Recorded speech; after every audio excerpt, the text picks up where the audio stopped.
this. I can't even remember what episode it is of the Ace Agenda. Shit.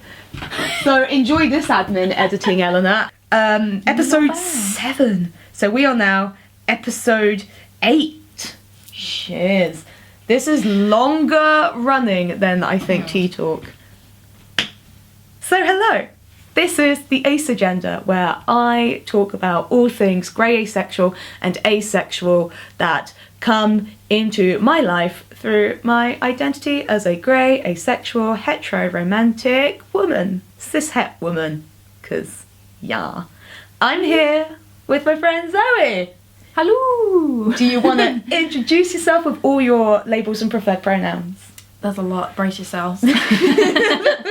I'm one of those people. I am a non-binary asexual. If you want to be really pedantic, I am an agender demi-romantic asexual. There we go. Yeah. Pronouns I'm quite flexible with. I don't mind she, her, but I do prefer more like they, them kind of thing. But I won't burst into flames if you say she, her, because I'm chill. Super chill about it. We wanted to do a video about things that we are absolutely don't want to hear anymore in terms of asexuality, because there's a lot of stuff that people say and it's time to break it down. So we've we've come up with three out of the millions. So yeah, like there are loads and loads, so we've only chosen a few, but if there's anything else that we haven't spoken about that you're just tired of hearing, then let us know in the comments and we can then respond to you and just vent off in the comment section as best as we can, because we've heard a few. Oh yes. And we've probably heard a lot of the common ones. And so, without further ado, let's get into point number 1. You must have it so easy. Yes, we do. When I don't have to think about contraception with another guy or having to think about the admin of sexual relationships. Yeah, of course I have it so easy. Damn, why didn't we think about it before? I know. It's...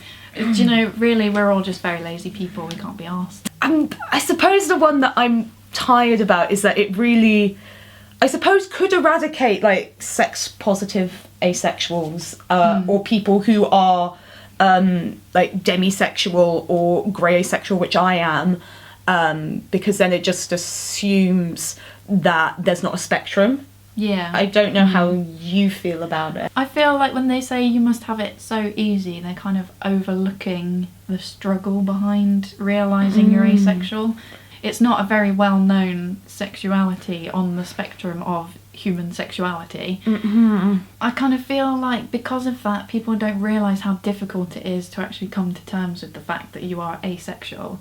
Yeah. And I know that for a few people it has caused them quite a lot of distress, because they think they're broken and like it's not a fixable thing and they're born this way and oh my god.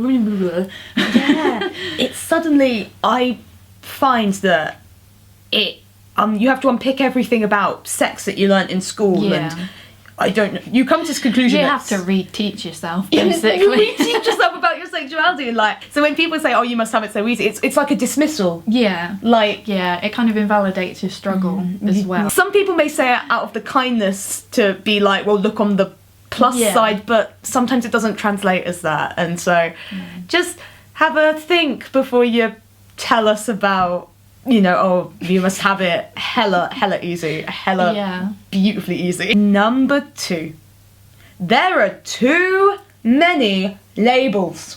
Dum dum dum. I suppose the thing that I have about there are too many labels is it comes from a lot of people that have a lot of privilege, perhaps outside of the community, and then also perhaps from inside our own community if they're not educated in terms of anything other than LGBTQ, and then they sort of stops at like... There's a firm full stop, that's the word. From my mum's perspective, she's always said, like, I've never understood why we need labels, but from the perspective that she sees me as just a person, she doesn't see me as a non-binary asexual person. She sees me as me. She sees me as a human, and she respects me as another human. And I really, really appreciate that. And I appreciate that she respects my identity regardless of whether she understands it or not. Shout out to Mama D. And she gets so passionate about it when other people talk about identities as well. And it's really nice to have that support. Like, she's been my biggest ally through everything, which is just like... Yes! Shout out to allies who are parents. It's so important. Doing it good. She doesn't mean it to be malicious at all. No. She says, like, why can't we just see each other as human beings and take away all this, complexity... That's even a word. Take away all the complicated labels and just see each other for who we are rather than what we are. Yeah. And I really appreciate that, but my view as someone who has found a lot of comfort in those labels, I felt like whenever someone says that, they don't understand the amount of turmoil that goes on behind those labels, and like the struggle to find those labels as well. But I think overall it does make me roll my eyes, but when my mum says it in the context that she does, then I'm just like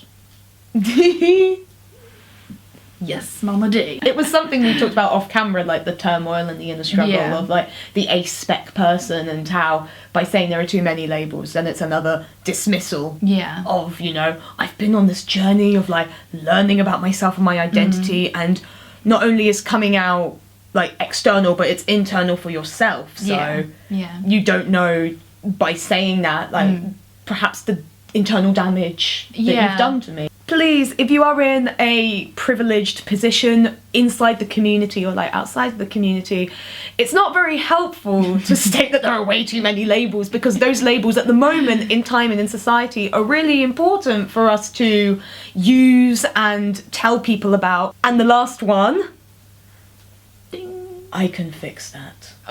Oh. No, thank you. No. You make it sound like we have a choice. Yeah, it makes it sound like, like you choose not to have sex rather than you genuinely don't feel it. And then it borders on a lot of problematic stuff that can happen towards asexual people. Yeah. But also, like, it kind of highlights an area where some people feel entitled to it.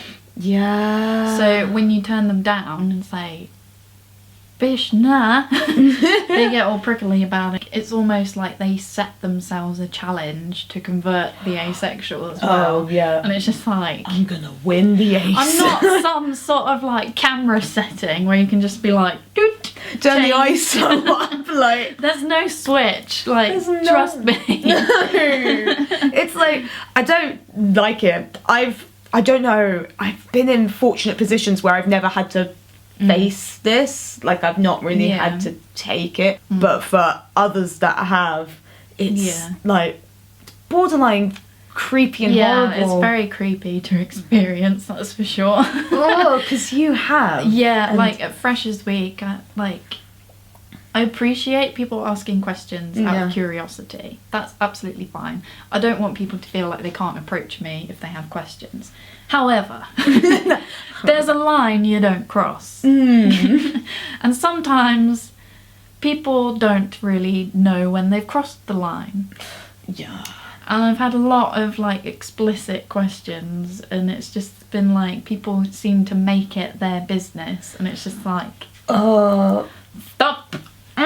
Stop. If you think that you can fix it, then you definitely think it's a problem. Yeah. And that's on you, and that's not on me. No. So think about your language and think about your life. Think about your life, and please, if you think that's a way to pick up people or ask them out, chances are you're not going to be very successful. You're doing it the wrong way. Go back to the handbook and think about what you've done. Yeah. Maybe take a hot shower with the shower gel and think about it.